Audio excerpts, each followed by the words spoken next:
Sveiki. Šiais metais tvarkysim namo vakarinę sieną.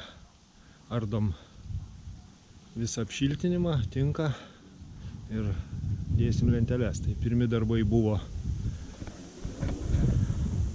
tinką visą nuardyti. Ganėtinai sunkus darbas yra. Pjauti, jisai prilipęs, prikibęs. Ir po truputį ardom. Paskui po tinku yra plokštės, kaip matom.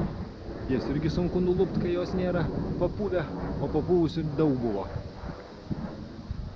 Vat, kai kur matom problemos su pelėm apsigyvenę yra, bet čia niekur jos neįlenda, tik tai čia pagyvena ir vėl išeina, nes į vidų neįlys per šičia.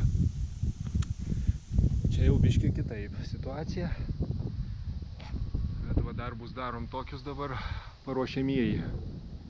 Tada makaronus atveš, lyginsim sieną, apšiltinimo turiu vatą, priešvėjinę plokštę medžio plaušo ir lenteles. Toliau tęsiu dabar lentelių nuėmimą, bet labai sudėtinga, kol neturiu pastolių. Pastoliai po poros savaičių bus.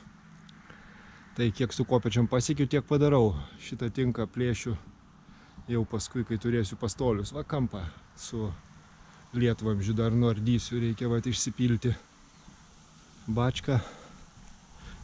O planas bus va toks. Padarysim šiukšlių nemažai. Vis pasišluoju, pasidarau. Čia maišas smulkiom šiukšlėm. Čia vat plokštės ir apšiltinimas sutinku. Paskui išsivešim. Tai va tokie va dabar darbai. Šiandien kiek pasieksiu, tiek su kopėčiom dar padarysiu. Nu ir tą kampą. Tai va. Gero darbo. Iki.